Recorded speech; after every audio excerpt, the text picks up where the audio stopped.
Good day around the world, everyone, and welcome to another edition of The Paradigm Shift, the business of communications in a semantic web. Today's discussion, Cultivation Theory, is our social reality expanding? And now, here's your hosts, Alex Ricky Gonzalez and David Amerland.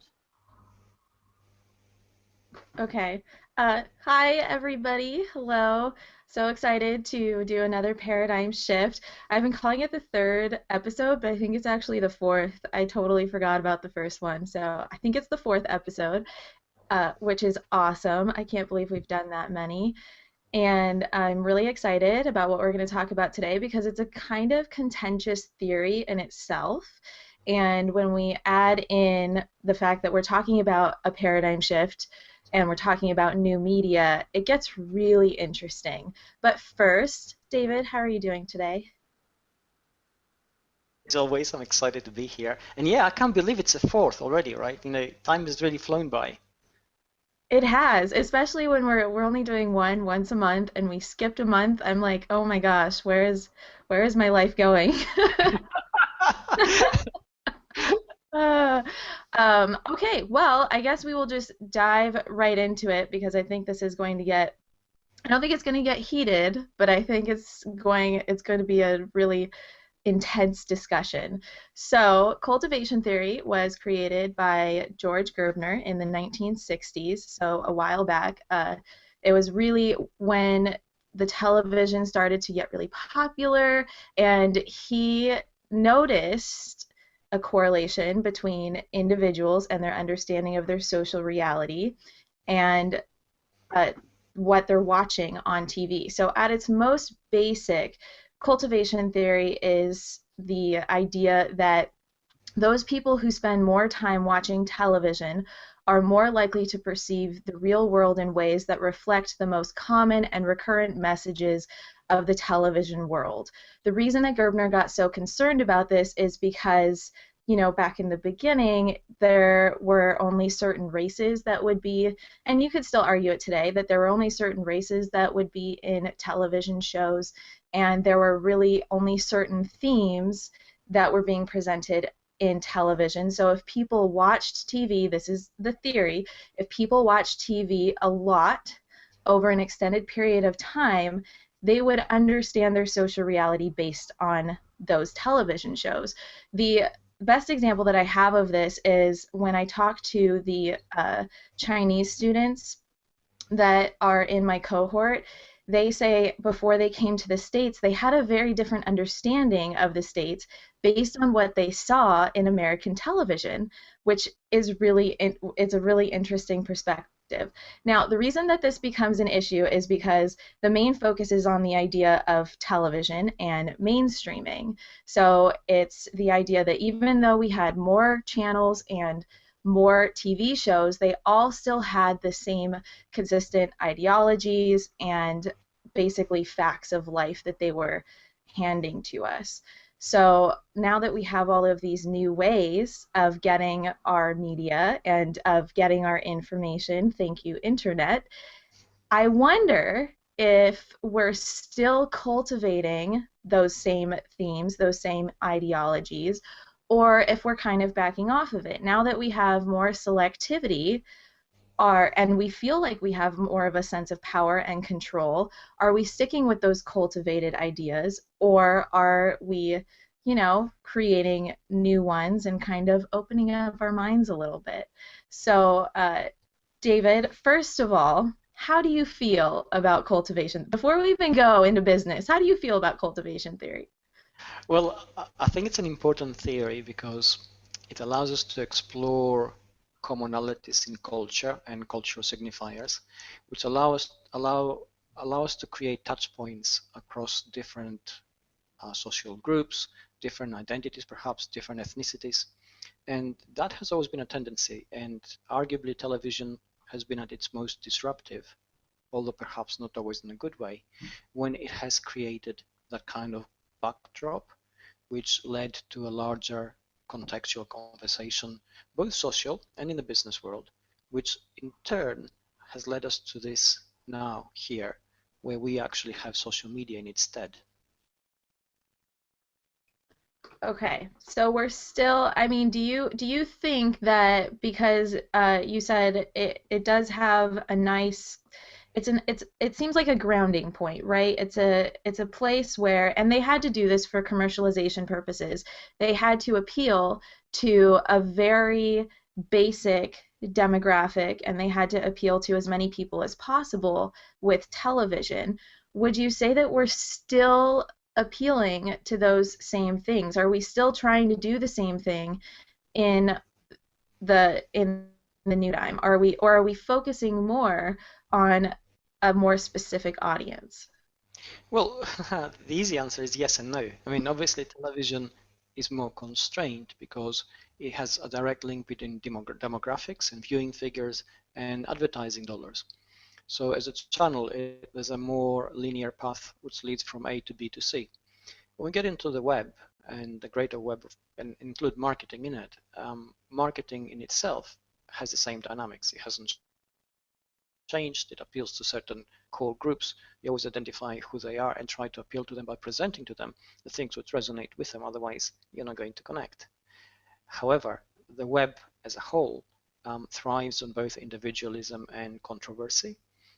For every opinion, there's a counter opinion, and it is a lot less, actually we could say it's not at all monodirectional the way that television was, which means that a real dialogue actually takes place.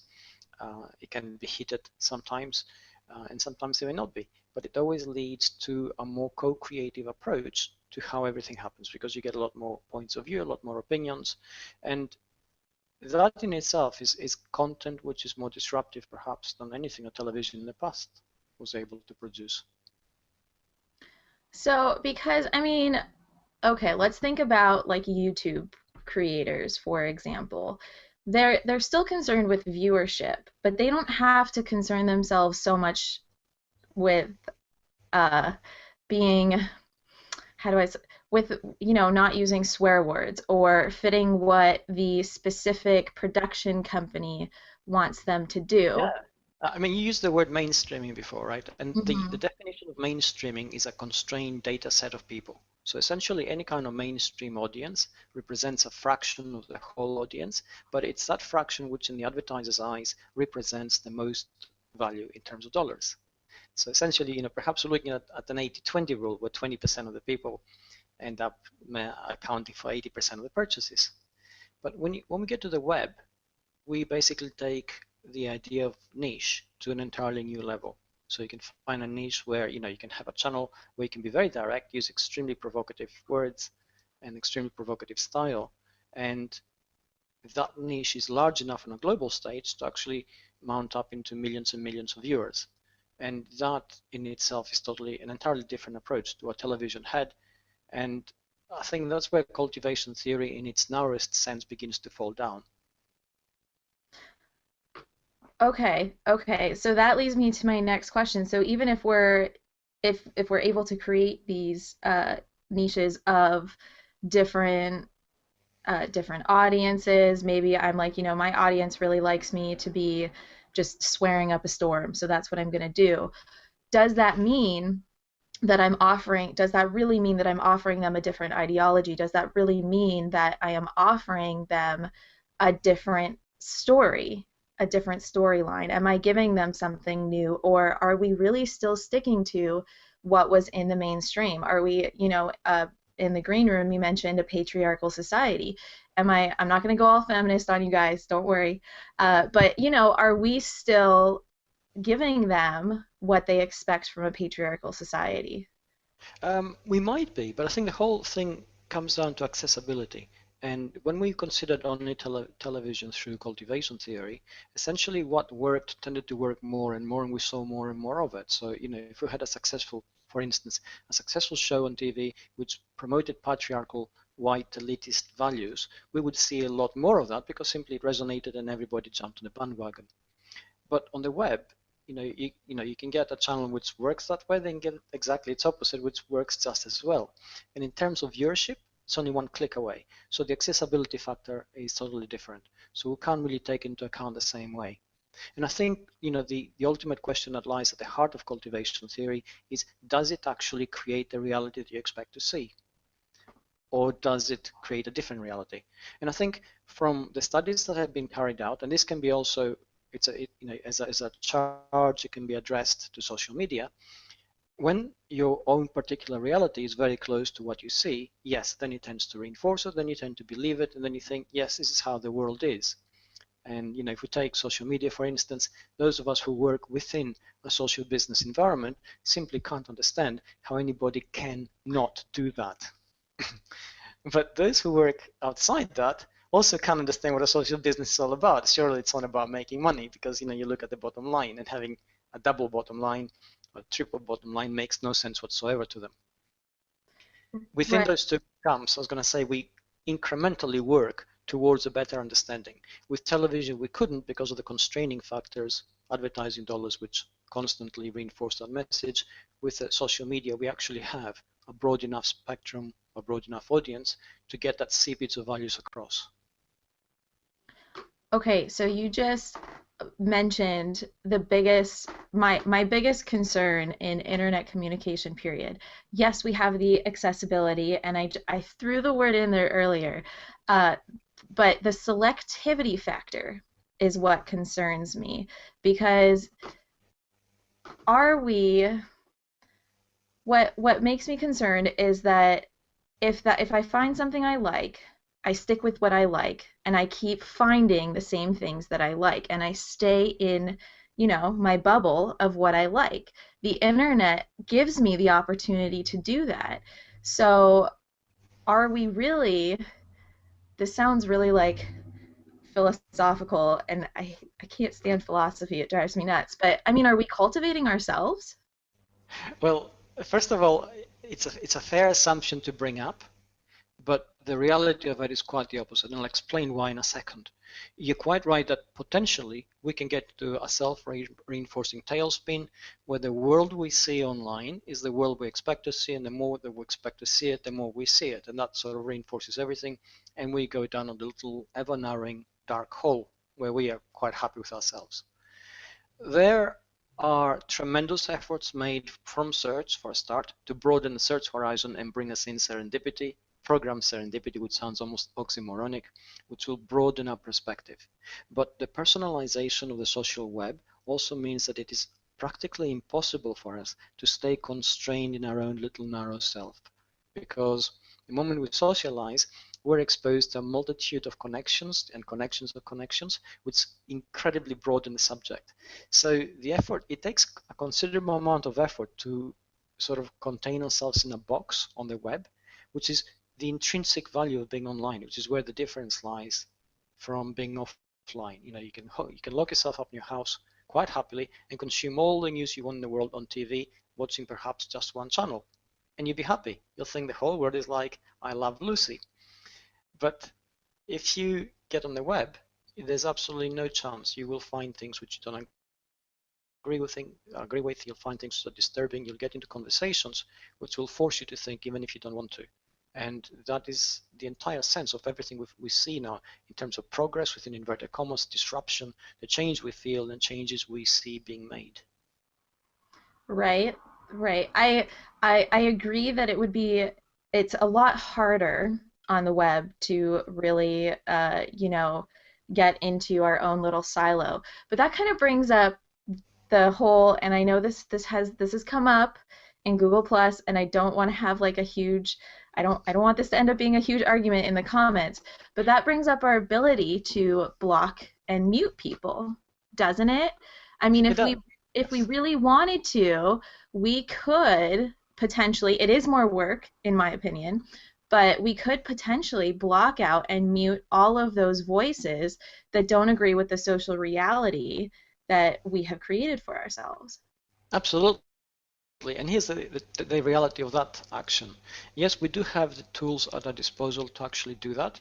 And we could even go ahead and use them without thought, right? So every time somebody disagreed with us or said something which rubbed us up the wrong way, we just block them, mute them, and never see them again. And if we continue to do that, we would notice a specific and gradual and very noticeable degradation of the content and the interactions we actually see, which goes against the entire nature of the medium. So suddenly we would be negating the reason we're here in the first place. And that would be the eventual outcome. So we would actually see that, and at that point you make a decision. Either you move away because you've lost whatever enchantment that medium had for you, or you go back and start unblocking people and start engaging in things you don't like and start actually having different kind of interactions. Right, right. It looks like, well, I'm not sure who Gina's agreeing with here. Gina Fidel says, and she gave up exercise this morning for us, so thank you, I know, Gina. I feel honored by that. Right? She says anything gives us the opportunity to stick with what we like. Humans will tend to stay within their comfort zone, which is really relevant to the fact that we're talking about a paradigm shift. I think. I think this is a good it's a good thing to kind of sit on for a while. Gina makes a very important comment, okay, because we all are locked in within certain heuristic behaviors. Comfort zone is one of them, but at the same time, we all within this sphere, within this environment, feel the need for change, feel the sense of empowerment that it gives us, and the entire medium is the message kind of thing. Is that the moment you're here, you want to do things. You want to find things which you didn't know before, you want to do things which you couldn't before. So although you want to stay within your comfort zone, at the same time there's a dynamic which makes you want to say, okay, what can I do with this? Where can I go? How can I be effective? How do I become useful? And the trick in this is always to find pathways which are incremental, so that the resistance factor is not very huge and the risk factor is not, the perceptual risk factor is not very high, and that becomes the way that people sort of move forward and go towards certain directions. So that is a great place to really channel this discussion now to business, which is always our main concern, because that's what people are really interested in. Business in a paradigm shift is uncomfortable. It's not, it's not in their comfort zone. So how do we get them to move from the traditional idea in mainstreaming to being comfortable with being in social media and being on the internet and having these conversations? Well, let's think of the past, right? In the past, within mainstream media, business had a massive channel to market from one to many. It was mostly one way, and all they had to do was present us with a very specific reality, which was very targeted around touch points, recreate those touch points within the message, create an instant connection, and they thought they could persuade us to do whatever they wanted us to do. And they can't do that anymore. So now they come into social media and you say, okay, great, what do we have? We have a massive channel, we have people who can talk back to us, but all we have to do is perhaps present them with a certain reality and certain touch points, and then we can connect with them and persuade them to do what we want them to do. Except that we are now also aware of the process, we are aware of the touch points, and we have questions of our own. And if the answers we get to those questions, or the engagement we get to those questions, does not adequately answer what we expect to see, or doesn't really fulfill our perception of how the message is, then the illusion is shattered and the effort is destroyed, which is what we've seen time and again. So suddenly they have to come out from behind the curtain and say, hi, we are the guys who did this, and that was then and this is now, and we want to do this, and we're very human and we're like you. So the touch points are different.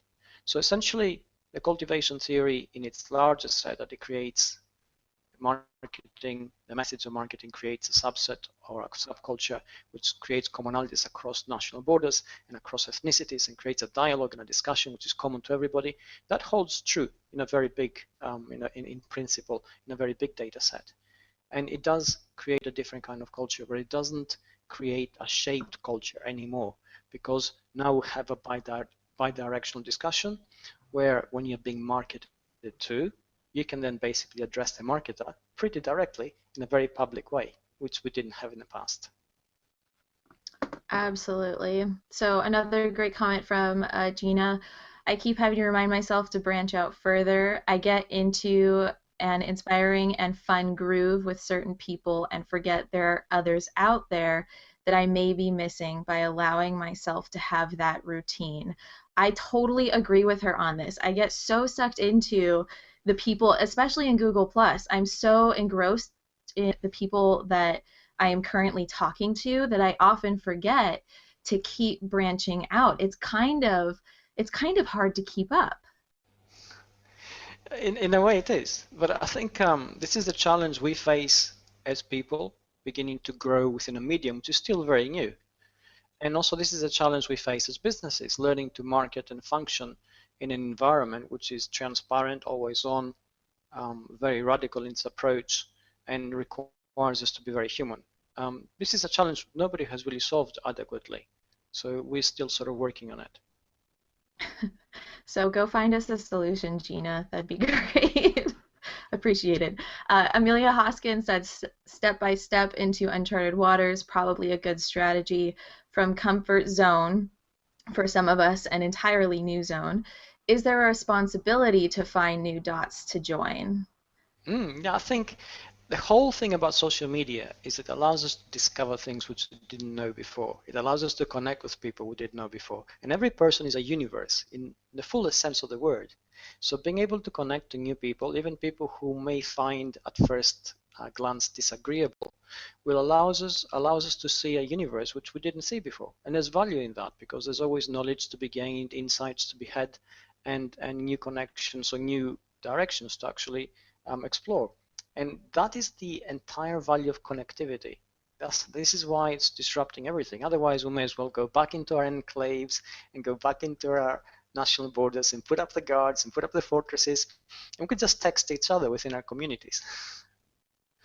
Absolutely. Everyone is a universe. I want that to be like my slogan. I just want that everywhere. Maybe I'll put that in my about page. That's awesome. And it's so true. It's so true. I mean, everybody is so unique and so interesting. Okay, but back to cultivation. Let's not get distracted. So for businesses, I mean, we're talking about the responsibility of finding new dots and joining new dots.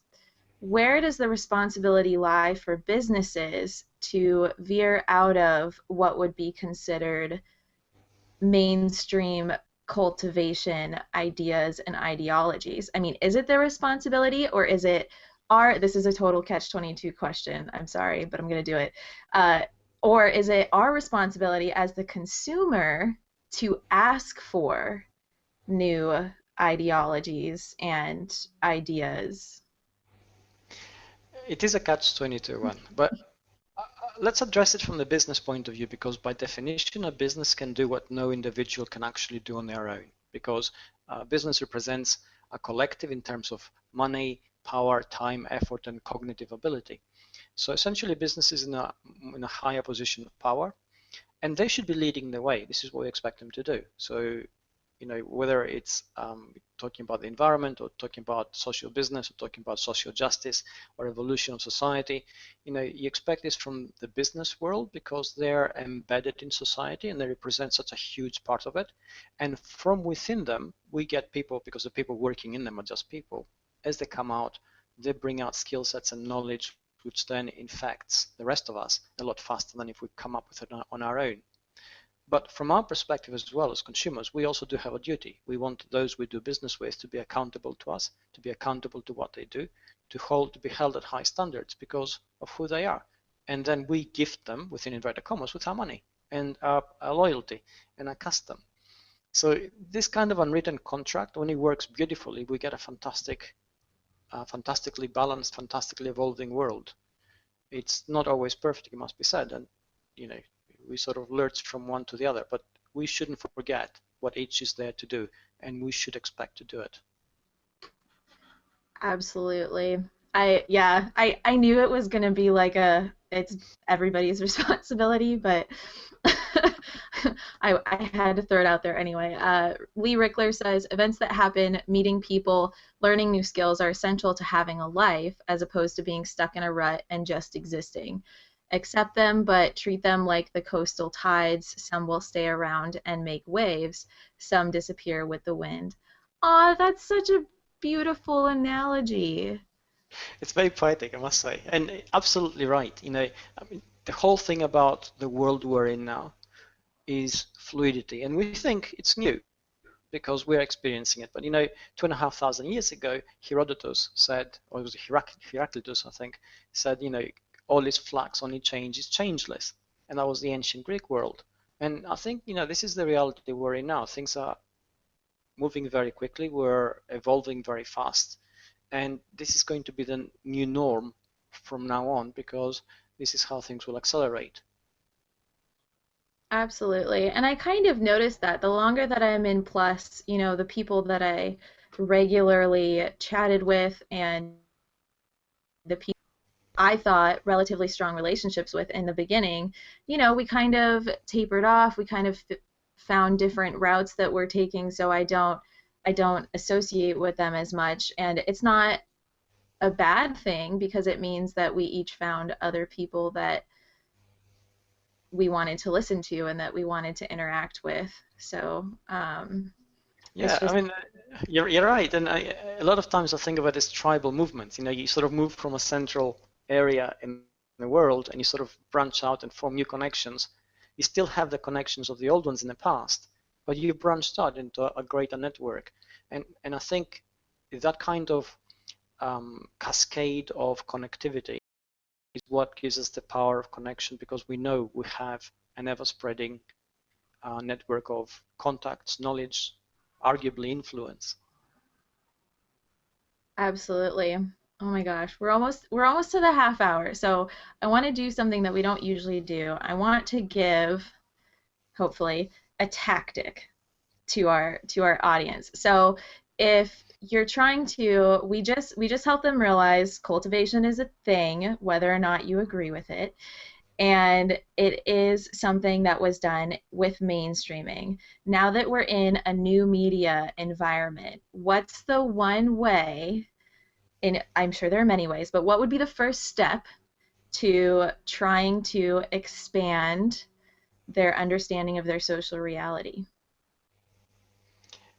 Well, the easiest one is to actually listen to opposing points of view, and the moment you actually listen to them, remove the initial emotional response, which is always defensive and negative, and actually consider them as a detached viewer. And that allows a better assessment. And that usually tends to broaden one's reality, because it also allows you to see how you're perceived, which then allows you to see how your communication skills are and how good you are at representing your point of view. And that definitely broadens the picture. And if you do that as a simple tactic, and you know, we get into G+ now, it's maturing, there are a lot more conversations taking place. Some people are tired of it and are, you know, coming here with different points of view, and some are new and they don't know how to communicate. And discussions get very heated, and it's very easy to get into sort of I said, you said, go away, I'm going away kind of situation.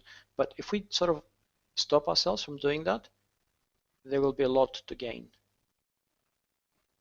Absolutely. Yes. Yes. Be critical. I did my whole fearless questioning last week, and it was be critical, but don't make it personal, which is really hard when you're talking about something like, you know, a business that you run. It's really hard to not make it personal, or, you know, something that you've worked your life on doing. It's really hard not to make it personal, but try not to make those arguments personal. That was my big, because I've noticed that a lot lately. We start out good and we get these really great conversations going, and then somewhere they just start getting personal and they become personal attacks, and it doesn't create any further understanding. And it's hard. It's hard. It's definitely something that you have to work on and learn. So It is. It's understandable when people react that way, and because we all do. But the moment we understand the mechanisms that govern us, then we can devise strategies to make them work better and circumvent the worst of their excesses. And again, that's part of our duty these days. You know, we actually can see more of the things we knew, and we know more of the things than anybody else knew in our time. So we need to be able to put them to good use. absolutely, that's our good feeling vibe for the day. I like it. Okay, well, thank you those in the audience that were joining us. Those of you that commented: Amelia Hoskins, Lee Rickler, Gina Fidel. I saw Mick Sharp out there, which is awesome. I don't think he usually catches these things live, so good to see you out there. Everyone that's watching that didn't comment, it's nice to know that you're still out there, even if you didn't have anything to say specifically. Please continue the conversation, as always. David and I will be jumping in later to, that's my dog, itching his ear. Tigger. Tigger, man, he's always got to make an appearance. But thank you, David Amerland, so much for joining me again. I can't believe it's episode 4. It's crazy. It is, and I think everyone is getting deeper and deeper into this conversation. I think we are discovering insights in how we operate as people within it, which allows us to operate better. So it's good. Absolutely. All right, and of course, thank you, John Ellis, for producing this, my fantastic producer. As you wish. I got him trained. That's how it's done. All right, John, you want to take us out? Taking us out right now. Thank you, everybody, for joining us on another edition of The Paradigm Shift. If you're interested in knowing what this is and how it works, we're SEOWiSE. This is what we do. We'll see y'all in a month.